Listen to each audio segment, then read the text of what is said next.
Hello and welcome to the Vince Nerone Podcast, the first ever installment. I just wanted to jump in here, start something new, and see what unfolds. I like to talk about important life ideas and insights and, ways of moving about life that help us put our lives together. It could be things like subtracting instead of adding to our lives. We're going to talk about that later today. It could be things like closing loops, because we have a lot of open loops that are unfinished. It can be about making less commitments. And a lot of this is just burning energy. It's taking away. I think we have a lot of aspirations and goals in life, and we all have somewhere we're trying to aim to, or we're trying to figure out where we're trying to aim, which is excellent.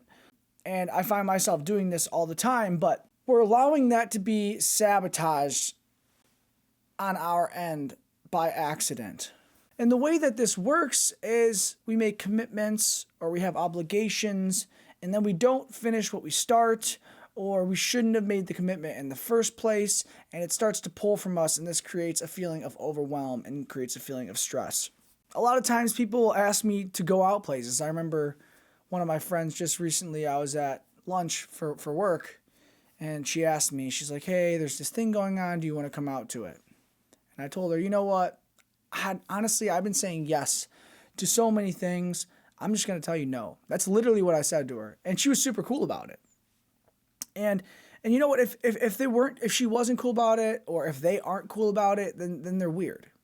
In 2026, we got to stop worrying about what other people are doing with their lives. If they don't want to be there, then we shouldn't try and guilt trip them into being there. We want people in our lives or at our events that want to be there, that are going to enjoy themselves. And you don't want somebody to make you feel guilty about being somewhere where you're not going to enjoy yourself. There's a lot of things that we are either aligned with or misaligned with. And that's one of the things I've been picking up on a lot lately is just alignment. And I think people start to look at others as being wrong or being difficult or boring, but maybe they're just aligned with different sets of interests. And so that's how I'm trying to look at others, and that's how I wish others to look at me. And if they don't want to look at me that way, then that's their problem. It reminds me of my band when we do a show in the very beginning, and I think a lot of people who are in the music industry are going to relate to this. You want people to show up to your events or your concerts, your shows, and support you. And you start to feel some type of way when they don't. Like, I can't believe, my friend is not going to come out and support this concert I'm doing. It's a big thing for me. And especially if you're doing these a lot. Like, we were performing, once a month at one point, maybe twice a month. And it's like, you can't expect people to come out all the time.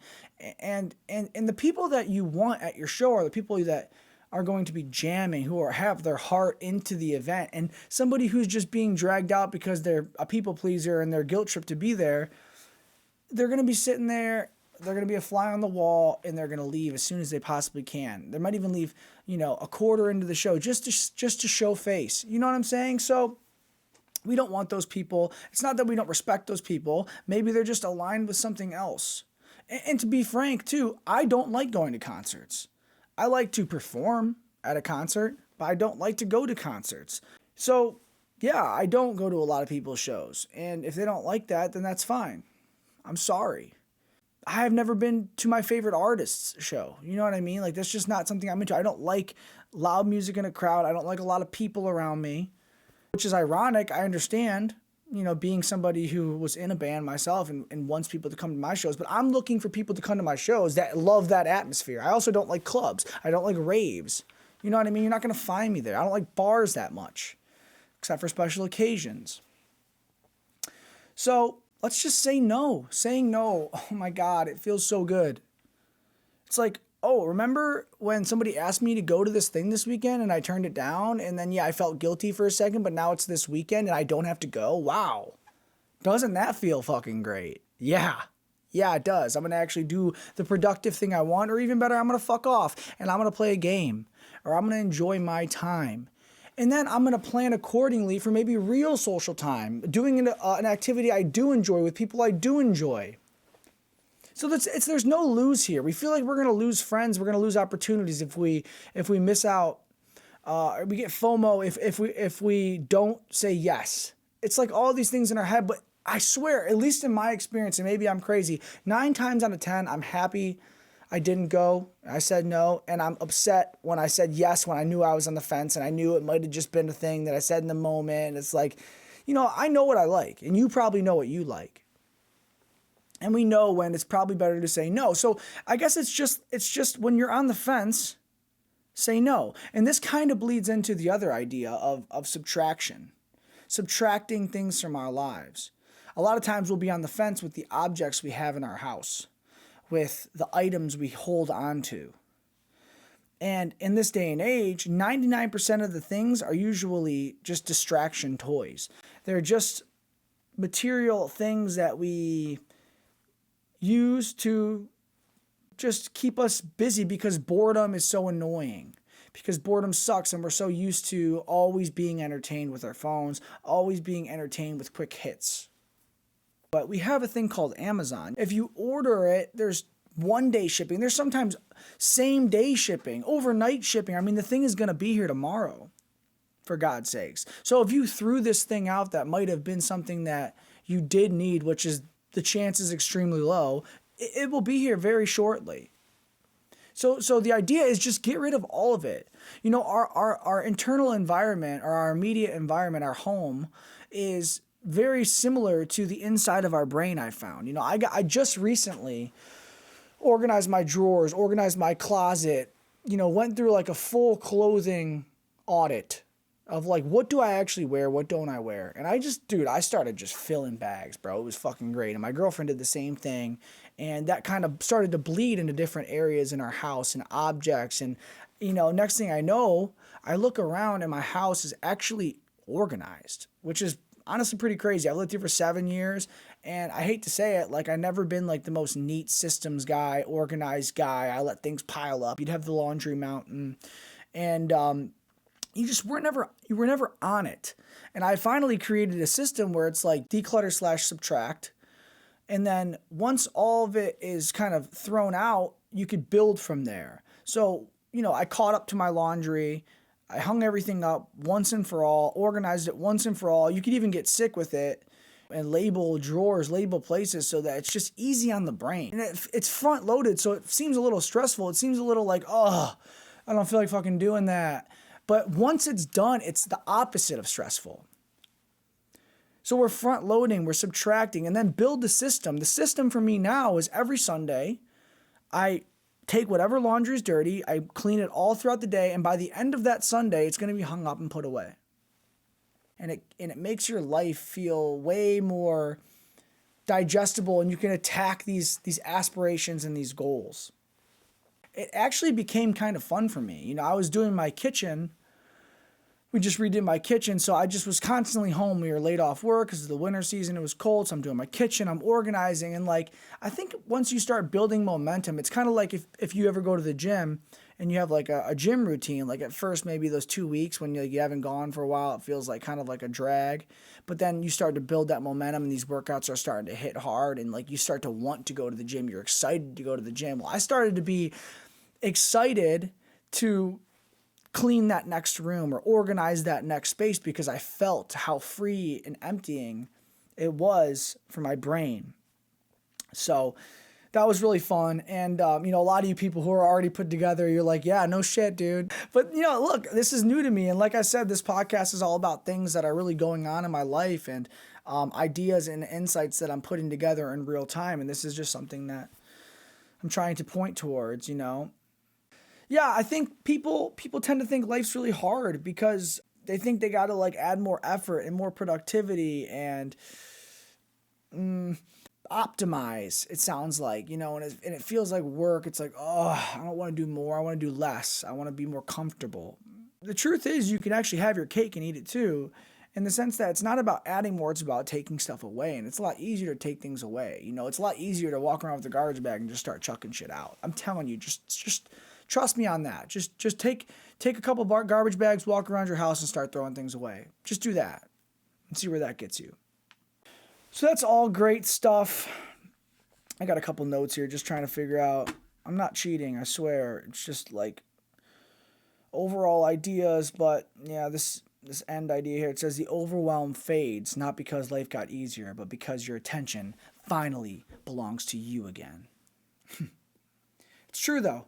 I mean, because that's really also a thing too. Like you get pulled out of the present every time your brain hits you. What happens is your brain scans for emergencies, or it scans for things it needs to be aware of. You know, you start to fall into your job or fall into whatever you're doing in that moment, and then all of a sudden you get that like stress hit of like, oh shit, I gotta do the laundry when I get home. You know, I've been putting that off. Even something as simple as a stupid blanket laying on the floor that should have been folded. And, you know, you just start seeing little things here and there, like a random papers and unopened like envelopes on the counter, and, you know, the bag, instead of putting it in like a bag closet, you just have it hanging on a chair. Next thing you know, there's just miscellaneous shit everywhere. And you're just creating more noise, and it pulls you out of being present because you're so concerned about all these other things that you're supposed to do that you're neglecting. And yeah, definitely talking from experience here, by the way. And yeah, dude, it's just such a relief. Like where I'm at right now is it's a relief. It's not perfect. Life isn't perfect. It's not like I have no problems anymore, but it's like the problems I do have are so much easier to face now that my immediate environment is sort of taken care of. And keeping up with it is like a 2026 goal as well. So we got subtraction, declutter, no to commitments. Commitments that we are on the fence about. Commitments are good as long as they're things you really care about, that you're aligned with. Me and my girlfriend, she's a licensed clinical counselor. Essentially, she's a therapist, but I think it sounds cooler to say licensed clinical counselor, so that's why I say that. And I'm kind of trying to become something of a life coach. I have a lot of life experience, I believe. My main actual job is construction work. I'm an operator, an operating engineer, they call it, which is another.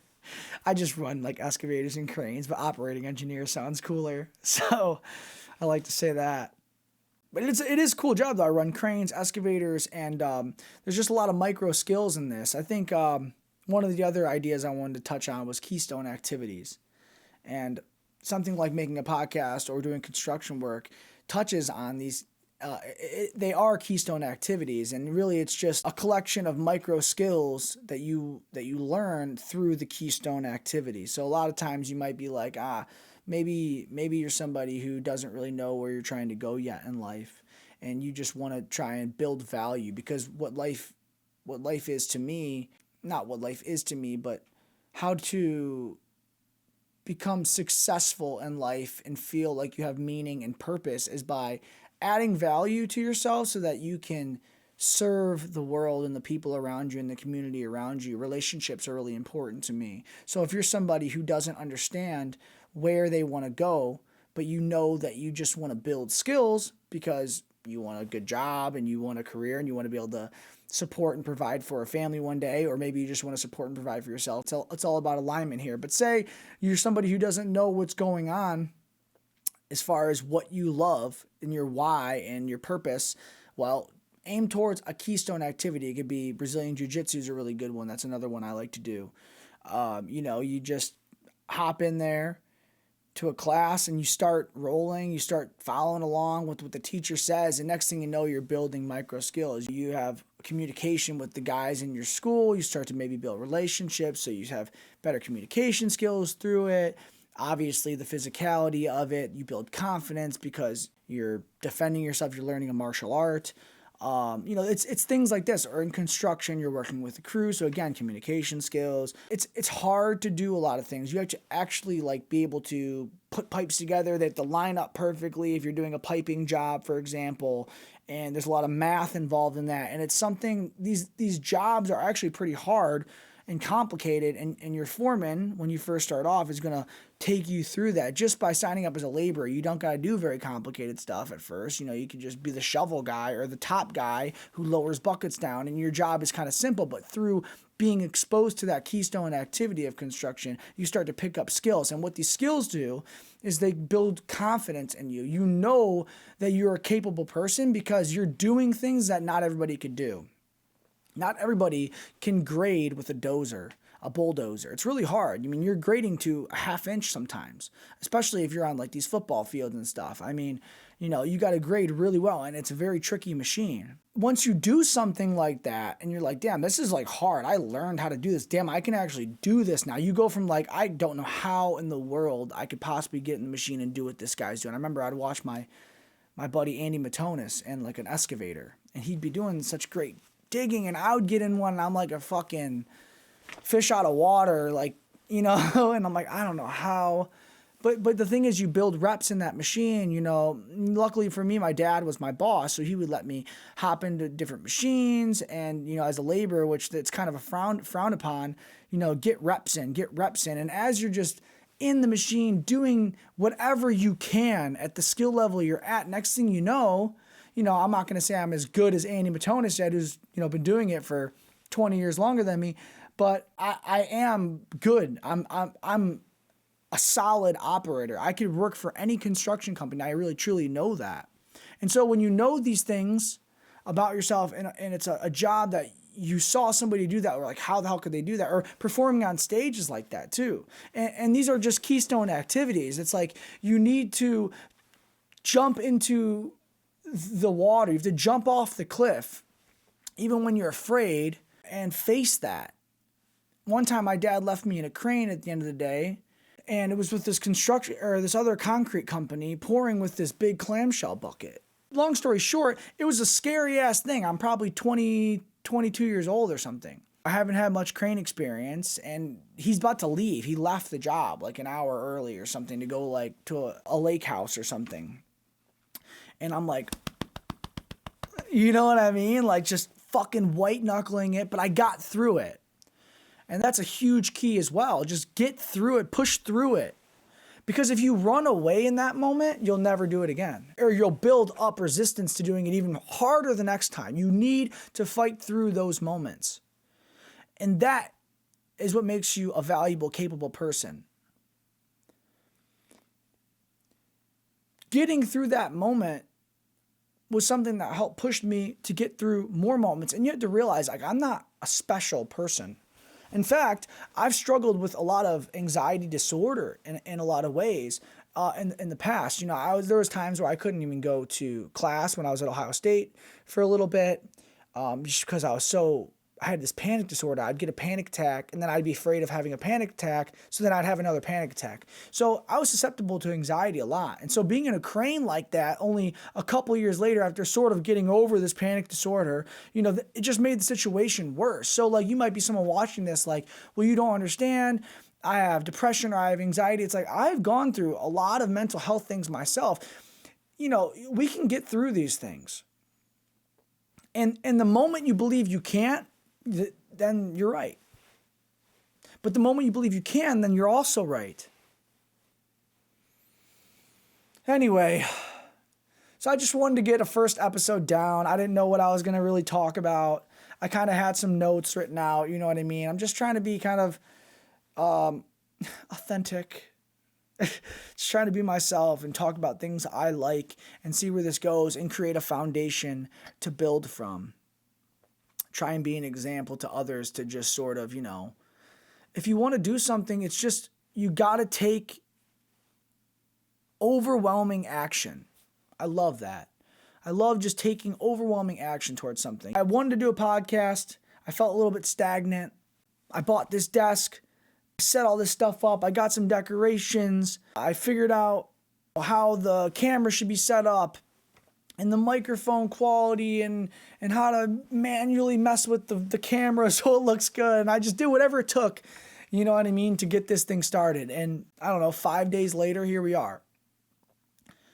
A week later, here we are. It really is not that hard. You just got to start one step at a time.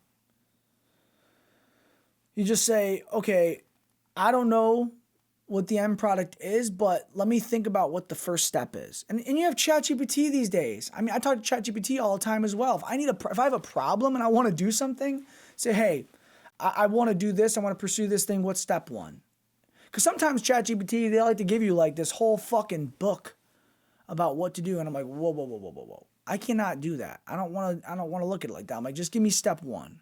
And then you do step one. And then you say, all right, I'm ready for step two. ChatGPT is great. And people hate on ChatGPT a lot. That's another topic of discussion. They say, oh, you just use ChatGPT to write that. Yeah, that is kind of stupid, but it gives a bad stigma to ChatGPT where it could otherwise be useful. If you use ChatGPT as a source of learning and you're really trying to internalize and integrate the information, I could read a script right now, for example, written by ChatGPT, but it's going to come off kind of robotic. I'm not trying to do that. But I could also look up, well, what's a good topic of discussion that might be useful? And then if it's something that resonates with my heart, then it was a good thing from ChatGPT. But if I just take any topic from ChatGPT that doesn't resonate with me, that isn't authentic to me, and just try and run with it, you're probably going to see that. I would definitely use ChatGPT. It's just Google on steroids. And no one ever was mad about Google. No one was like, oh, you found that information in a book. You know what I mean? Book, Google, ChatGPT. That's the evolution of this technology. Oh, you read that in the book somewhere. It doesn't count. Well, what the fuck are you talking about? Where else am I going to learn it from? What, am I going to pull it out of my ass? I'm supposed to just think of ideas from my own head only? Everything else is fake? That's stupid. But anywho's, this was fun. And I think this is a good first episode. And I hope you guys are enjoying the content. I hope you guys are enjoying things I have to say. I hope this isn't just a ramble session, but this is fun. And I'm hoping to have people come on here and talk. I love discussing ideas. I will be starting some sort of a life coaching thing moving on here. I'm developing a life coaching system as we speak. It's about identity work and really getting to the root of who you are and aligning with who you are and starting to build systems and structures around that idea to get to the heart and soul of who you are first, and then clean your life up, declutter, subtract, and aim where you truly are meant to be headed. That's what my system is going to be, but it's not ready yet. I might open it up to like some beta clients or something. Beta. I don't mean beta like a little twerp, but like a beta tester. You know what I mean? I might do like a little soft run and maybe just like a discounted price or whatever. I don't even know what I'm going to do yet. This is just spitballing here, kind of. But the system is real. It's in the works, and I really enjoy it. It's been helping my life a lot, and I think it will help others. So if you don't think I'm some asshole who's just full of himself in front of a camera, and you think this was insightful and I could be somebody helpful for you, feel free to reach out, and maybe I'll start getting a list together or something like that. And we can start working together. I don't know. But anyway, once again, this is the Vince Nerone Podcast, first ever, episode 1. Appreciate your time. And until the next one.